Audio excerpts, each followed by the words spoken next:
La crisis de los refugiados de 2015 ha puesto en jaque, por un lado, la soberanía territorial de los Estados miembros de la Unión Europea y, por otro, la consistencia teórica de ciertos sistemas éticos vigentes en la actualidad.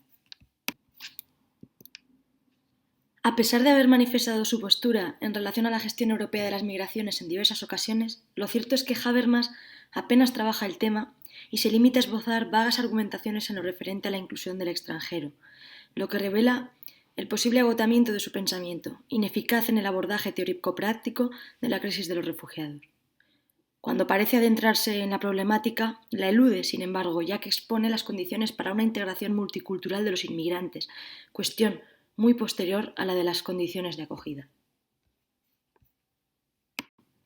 La ciudadanía nacional y, por extensión, la europea están enraizadas a valores no democráticos. En otras palabras, no se erigen como una categoría abierta sobre la base de un pacto entre seres humanos libres e iguales.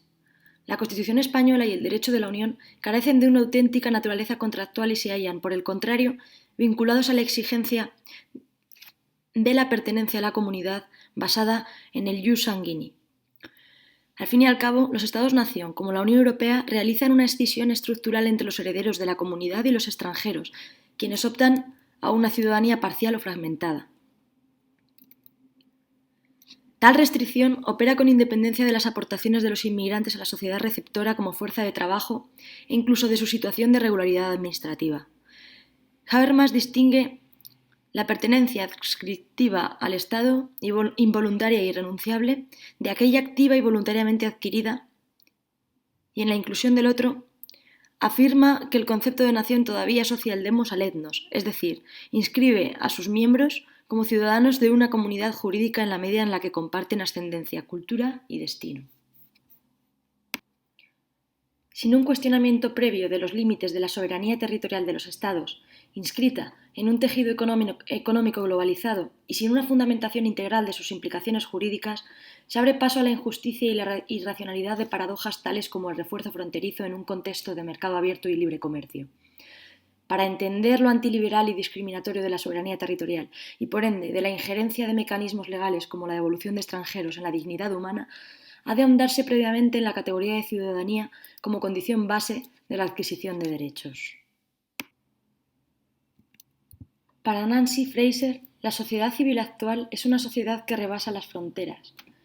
En el contexto transnacional han quedado superadas las lindes de la clásica ciudadanía territorial. El justiciable es afectado por poderes extraterritoriales que no se ciñen ya al ámbito jurisdiccional de los tradicionales Estados-nación. En este sentido, la normatividad estatal deviene obsoleta ante los nuevos desafíos de la economía global y ello hace necesario el desarrollo de un derecho desterritorializado. Es por esto que las identidades colectivas y los grupos de opinión deben, en opinión de Nancy Fraser, promover el desarrollo de instituciones públicas transnacionales capaces de controlar el mercado mundial y de fiscalizarlo. Actualmente nos encontramos en un periodo de especial contradicción e incertidumbre marcado por las condiciones siguientes. Ausencia de un aparato jurídico internacional que garantice el cumplimiento universal de los derechos humanos, ambigüedad en las regulaciones internacionales que afirman, por un lado, la universalidad de los derechos humanos, pero que a la vez blindan la soberanía territorial de los Estados. Operatividad de la ciudadanía europea nacional cerrada al neoliberalismo y olvido de las cuestiones sociales y de clase. En este punto nos referimos a la libre circulación de capital, que llama la atención que va aumentando de manera proporcional a las restricciones en la movilidad humana. Este punto, asimismo, refiere a la migración selectiva, a políticas de extranjería que promueven la incorporación exclusiva de trabajadores capacitados y competitivos, hecho que además impide una redistribución de la riqueza que favorezca a los países de migración. En definitiva, en este contexto de globalización y de globalismo paradójico, la fuerza de trabajo migrante, particularmente vulnerable a causa de políticas de repliegue fronterizo de los Estados en los periodos de recesión económica o crisis de capital, constituye un ejército industrial de reserva funcional a la actual sociedad posfordista. Actualmente, la figura del migrante forzoso, criminalizada por una política migratoria europea orientada a la lucha contra la inmigración irregular, evidencia más que nunca lo incoherente de la retórica universalista característica del patriotismo constitucional y del viejo proyecto paneuropeísta. La ciudadanía europea funciona a efectos de discriminación como la clásica ciudadanía étnica nacional y reproduce un modelo de ciudadanía europea cerrado. Al fin y al cabo, se inspira en una idea de solidaridad interna entre los Estados miembros del espacio Schengen, que no es externa u hospitalaria y que está puesta al servicio del refuerzo fronterizo que trajo consigo la eliminación de las fronteras interiores de la Unión Europea. Como dispositivo de contención de la inmigración irregular y de cribado de la económica, el sistema europeo común de asilo regulariza a una cuota pequeña y arbitraria de migrantes forzosos. Por todo ello, se hace necesario defender el asilo como una obligación jurídica de los Estados y no como una prestación graciable de la soberanía nacional.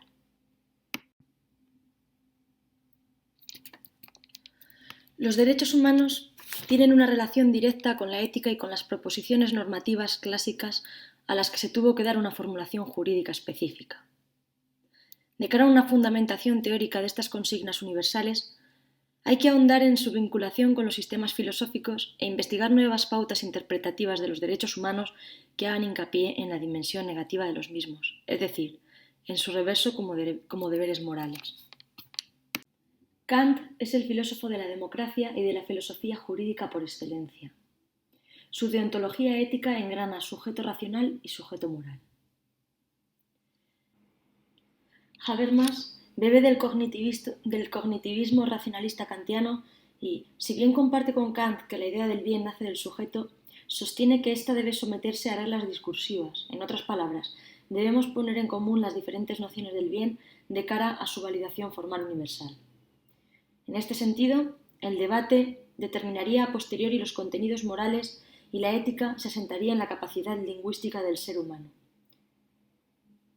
La teoría de la democracia deliberativa de Habermas supone una aportación filosófico-política clave en la reconfiguración normativa del Estado democrático de derecho, pero, como la ética del discurso, es producto de las lógicas de la racionalidad discursiva que comparte con Apple y, como tal, arrastra sus mismas debilidades lógicas. En conciencia moral y acción comunicativa se proponen las reglas que deben regir todo discurso.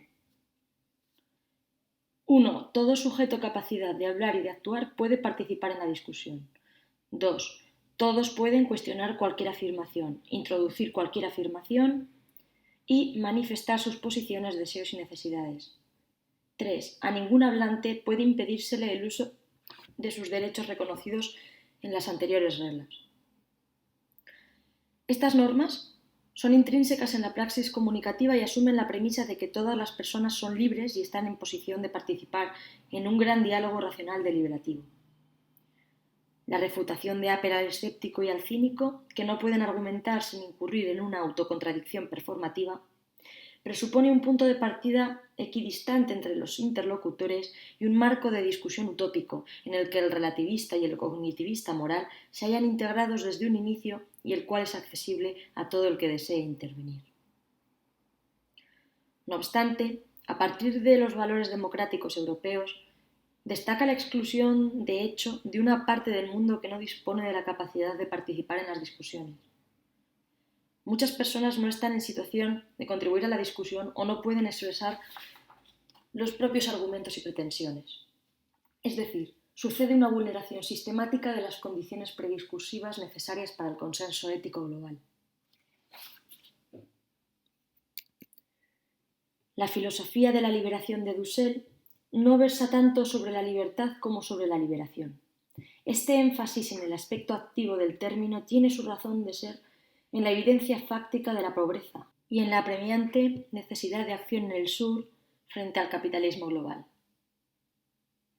La comunidad real de comunicación a la que la ética discursiva alude es una comunidad eurocéntrica y sus productos filosóficos se hallan como tal contaminados por la dominación.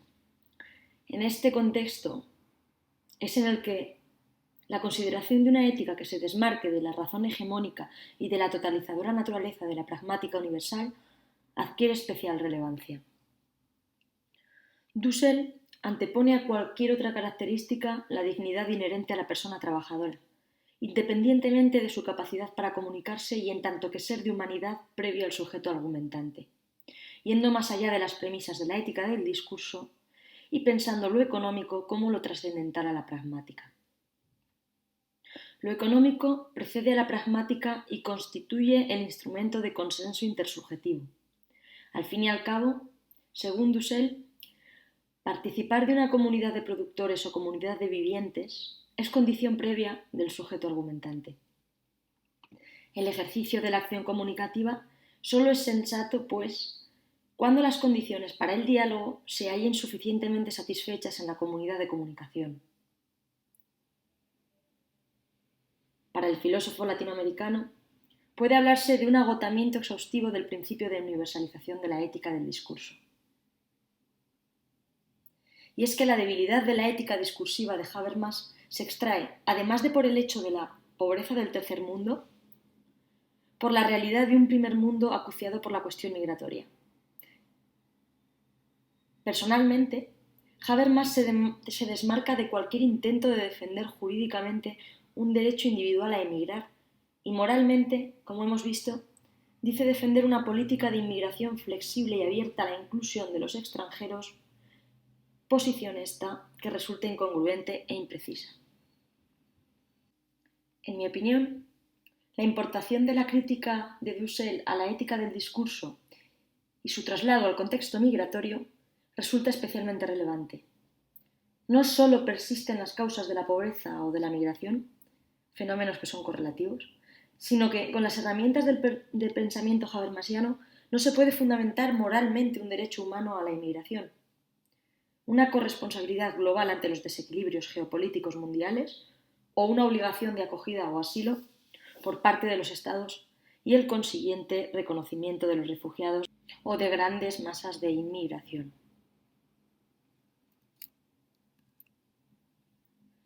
Como hemos señalado anteriormente, el reconocimiento político, jurídico, social del ser humano depende de su consideración como ciudadano. En este sentido, la frontera podría decirse que constituye el límite del debate habermasiano y la gran barrera del universalismo moral. El gran marginado por el sistema es encarnado por las figuras del migrante clandestino y de la apátrida.